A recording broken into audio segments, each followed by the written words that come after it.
Welcome to the Nerd Party. Let the filibustering begin. Welcome to Nerd Party.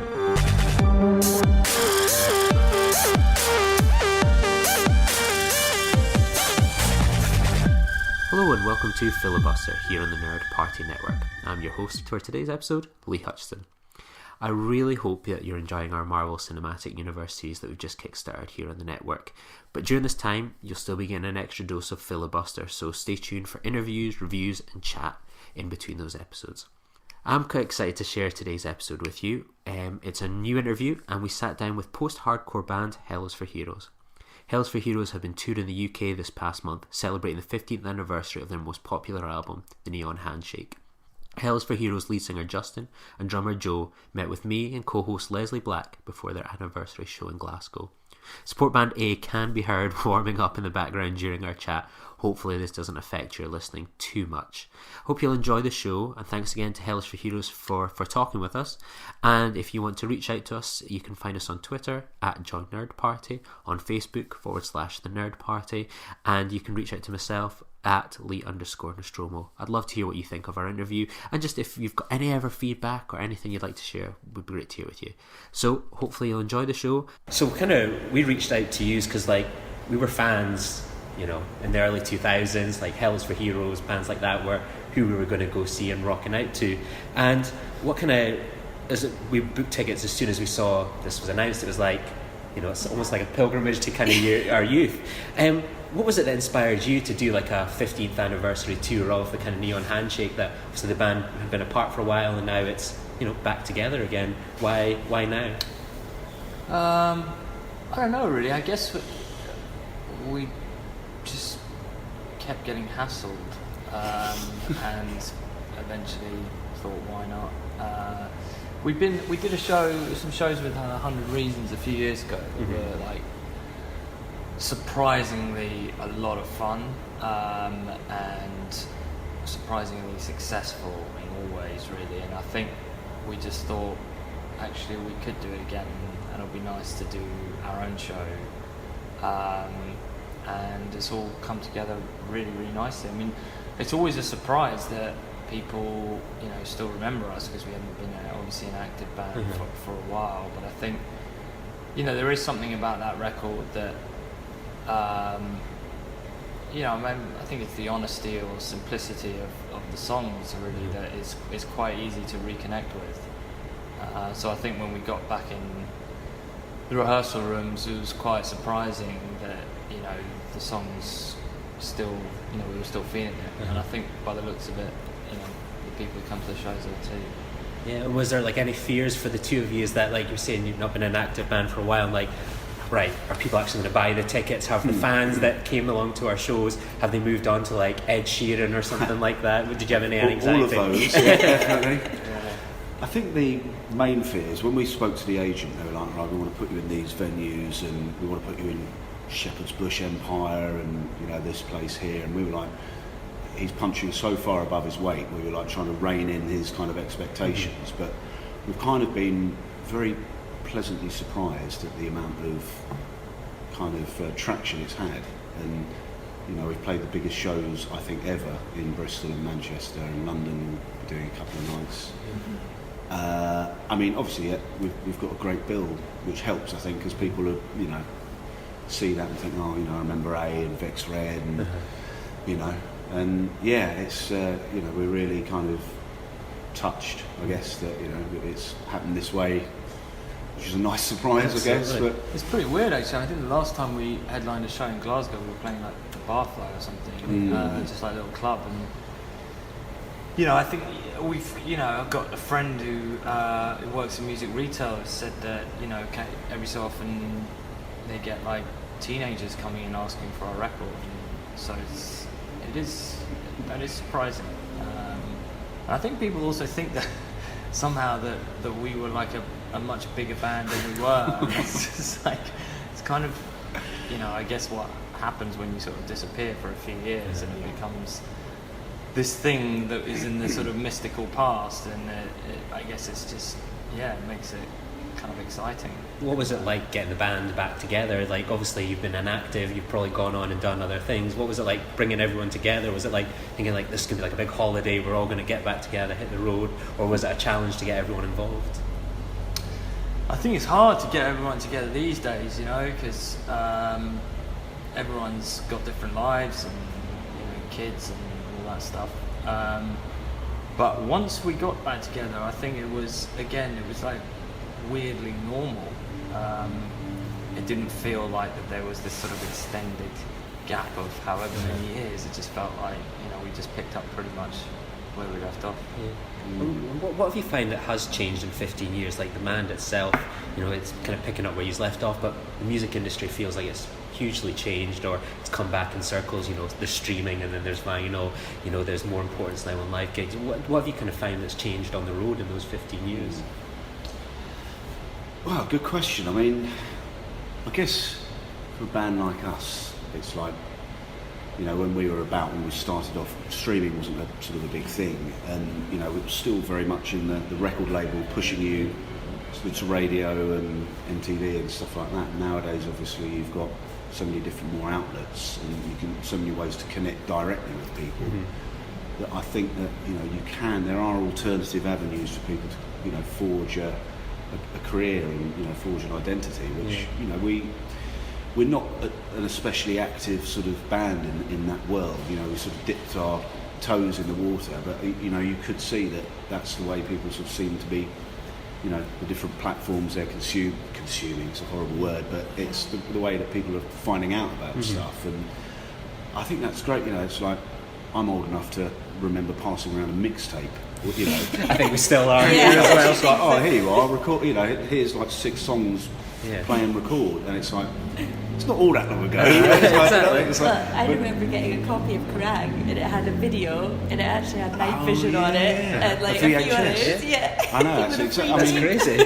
You know, I mean, I guess there's not much of a difference between that. It's just the way it's kind of like a bit more visual now, and everything's so more interconnected. And, you know,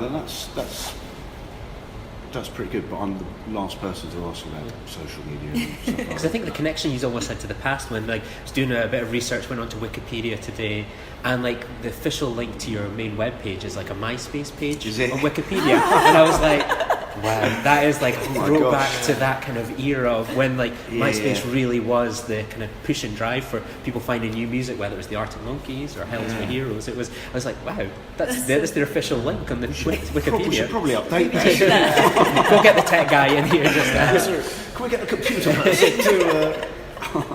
I mean, yeah, we've always been a pretty lazy band with things like that, but I think, yeah, to me what has changed is, I don't know whether this is the reality or just our perception of it now, but there's definitely seems like there's less of a kind of music industry bubble. You know, when we were playing, it was very, you know, back in the day, it was still very much a clique, you know, dominated by the sort of the big dinosaur record labels, and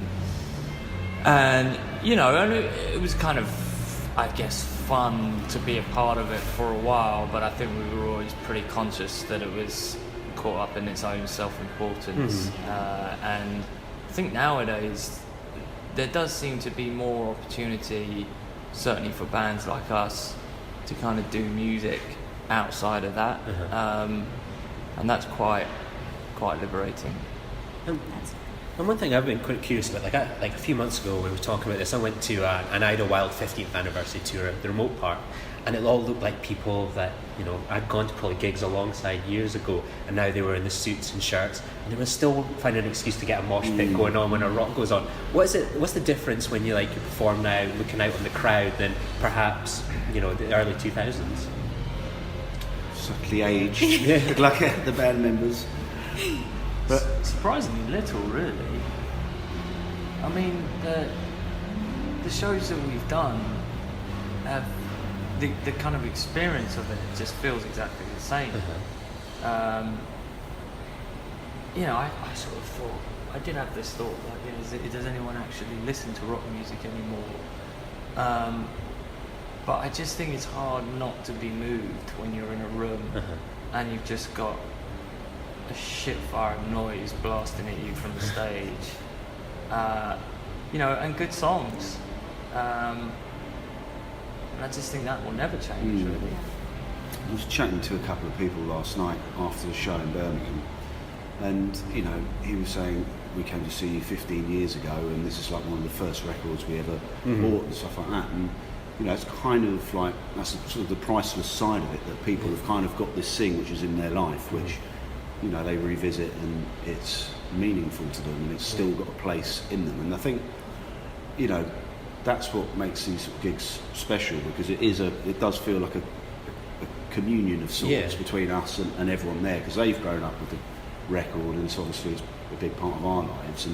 But without, you know, without them and without us, the ether there, sort of quiet. But when it sort of comes together, it's kind of like, you know, it's quite a nice. Is it surreal seeing like the Neon Handshake now on getting a vinyl release as well? Like they're kind of goes back into the past seems to be where everyone's kind of diving into. I think people like records, don't they? They like sort of stuff. I mean, we probably, you know, only did a sort of small run, but I think people do like sort of something which is nicely put together, and you know, I still buy the occasional bit of vinyl.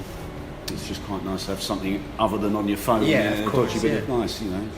Because it kind of almost ties back into that MySpace was the streaming, and now it's like people want the hand vinyl, you know, this press CDs, that kind of difference where, you know, it's more things seem to change, they stay the same. Yeah, it's also like, I think people just are just craving for the experience of shows, you know, and we just have such kind of, we live such remote lives, you know, that everything is kind of mediated through a screen, and I think that just makes it all the more intense when you get people together in a relatively confined space, and I think that for us that's always been the most important thing about what it is that we do. It's like, you know, our shows are just, they are different, you know, and for some people different bad, for some people different good, but it's just not, it's not going to be a run-of-the-mill kind of straightforward rock show. It's always been an experience for us, you know, just as much as the people that come to the show. We have no fucking idea what's happening at any moment in time. I suppose that's us, isn't it? You know, we're back pursuing something we had years ago and stuff like that. You know, we booked the tickets. I think it was the pre-sale and things like that. But I mean, you know, like as soon as that first note starts, we have no idea what's going to happen. Like genuinely, and it's like it feels totally outside of our control. And I think that's the most exciting thing about it. And then, it's like when you said about the pressure which you sort of feel, and in a way, as Justin was saying, it did feel very normal coming back in a room. But you know, we're doing these shows with a long build up to them, and all that you really want to do is just kill the show completely. And that's just the one thing in your mind. It sort of keeps you sort of like super keen. Definitely. And you know, you can't really sit on your arse and think, oh, we can dial it in tonight. It's like, I mean, the shows, you know, it's 100%, because, you know, we're doing 8 shows or whatever. They might be only 8 shows for the next 10 years or whatever, and it's like, you know, it's just really important, you know. Has it whetted the appetite to like go do it again, make it a full-time thing, you know, another album, another tour, kind of mix it all up? Where do you kind of go from here after kind of going back?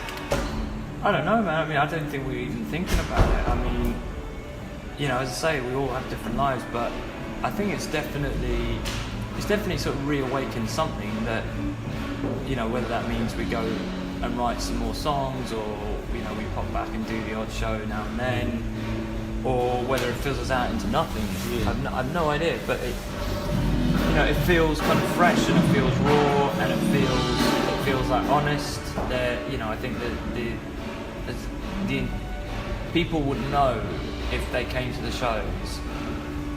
You know, I do think there are some bands who do this kind of, whatever it's called, nostalgia touring, and I think if people came to our shows and detected the slightest whiff of, you know, this is a kind of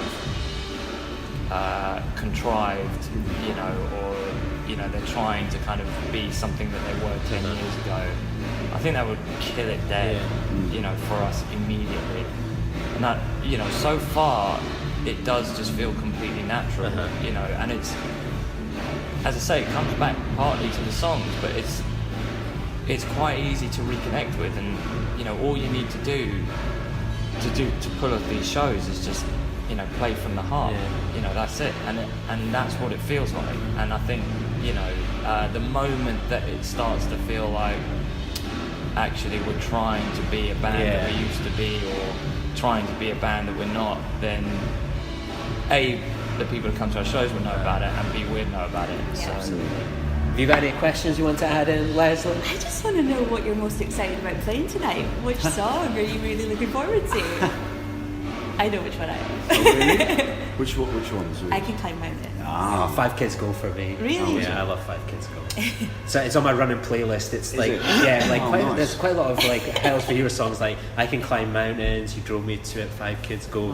Always make it on the running playlist. So We'll make sure both of those are in. just think of it like when you're playing those songs, just think of a little skinny guy just running in tight leggings and gear. Have you ever tried running to Walk by Pantera, or in fact No. a quick walk to Pantera? There we go, that'll add it to the playlist. So their song Walk, if you put that on and then try walking down the road to it like that, you actually you can get a proper bop on. It's always like the intro to 5 Kids Go, you're like, oh, here it goes. Like, you just get that moment, you just like pump yourself up and then explodes on. So so those are our favourite songs. What about you? One. If I said the last song of the night, that's probably going to sound like I can't wait for the gig to be over. But yeah, the last song we're playing, at that point, hopefully you haven't buggered anything up too badly. You kind of, the gig is sort of, you can sort of feel it kind of coming to its conclusion. I always think the last song is always like the most powerful as well. Yeah, it's just like you relax into it. But I won't say what it is because I don't want to spoil the surprise. But There's a song we've been playing off the last album, which is pretty much virtually entirely an instrumental. And this is why Justin loves it. I mean, Sat on the side of the stage, smoking jacket out. it's not just like that I get a chance to kick back, but there is something. There's just something nice about being just being a spectator in your own band. Like I don't know, it's a strange feeling. You should come and have a sit on the drum seat. Come back and join us. Bring those carrots and the hummus and more challenges in the back. Well, sometimes I go out front of house and just like, you know, just watch it as a punter. Oh, nice. Yeah. Just enjoy it. And then, you know, make some notes. And, Speeding up there. And finally, what's it been kind of like? Finally, for me, I suppose. But like, what's it been like? You know, you were saying you've got this hell of a lineup. What's it like getting all these other bands together? You know, kind of from the early 2000s as well, and going on the road together. What's the kind of atmosphere and camaraderie like? Do you find yourself reflecting on those early days, or kind of wondering about the world we're living in just now? What's it like on tour as a kind of little kind of global rock group, as it were? Wow. Yeah, it's been really nice. Like, we've known the A-Boys for a long time. We never actually toured with Flex Red. Yeah. But we do know they're the same ilk. Everyone's got the same sort of life conundrums going on and so on, and it's, you know, it feels like we're all on the same level, and, you know, manage to sort of catch bands each night. Everyone seems to be having a good time.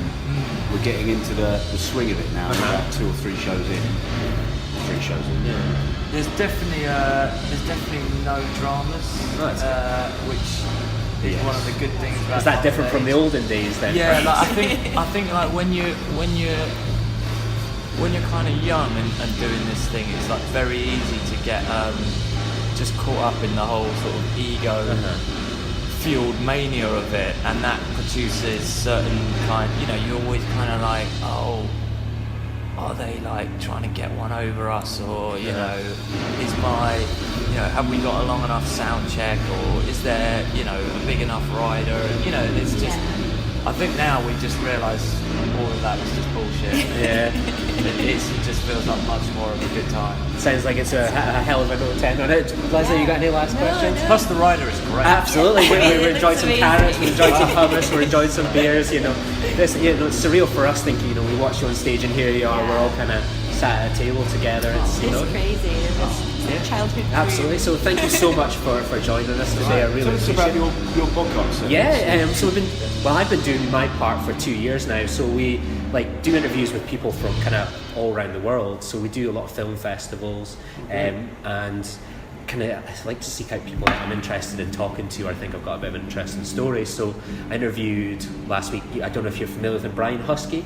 He's like a comedian, actor. He's been in like Conan O'Brien, Arrested Development, Curb Your Enthusiasm. So it's people like that, and then it could be someone that was like a writer on Star Trek or you guys. So it's all kind of something a bit different. So there's hopefully people can tune in 1 week and go, oh, that's maybe for me. It's something fun. But this is one I was like so active to get. I was like, I messaged the Facebook page. I was like, oh, they're really interested in an interview. Here's some of my samples. This is what we're kind of about. And then never heard anything for a few days. I was like, I'm not going to give up on this one. Send one again. Would you be interested? Oh yeah. Get in touch a few days before. Messaged on Friday. Never heard anything. Sunday. Never heard anything. I was like, oh, did this say 2 days before? Then he emailed on Monday. This is why we could have been the biggest band in the world if we'd learned how to use Facebook. And then it was yesterday. I got I was like, email this your stage manager. Send the email. Got an email back. Yeah, that's fine. And then it was an email to me just as I was leaving the office, like, what's this for again? I was like, oh, it's for this podcast. Is it still okay for 5 o'clock? Yeah, that's fine. And then I think we were like 20 minutes away, and they were like, well, we're ready early if you want to come round. Yeah. Okay. I messaged them, oh, I'm here. Who's Lee? I've just messaged you back and forth in email. You know what? That story makes us sound a whole lot bigger than we are. We've had about 6 different leads emailing today for different interviews and stuff. So that's our podcast, and we have a few different ones. So we've got a Star Wars one, and a nerd couple talk about their life together. So it's all a bit different. So mine's really cool about interviews and things like that. So film festivals and bits and pieces. So it's been pretty awesome, really. Yeah. Nice. But no, thank you so much. I really appreciate you taking the time and stuff. And I'm really looking forward to tonight. Oh yeah. You'll see us rocking out front and centre. Oh, lovely. But no, thanks for coming. That's no problem. Thank you. Join the revolution. Join the Nerd Party. Welcome to Nerd Party.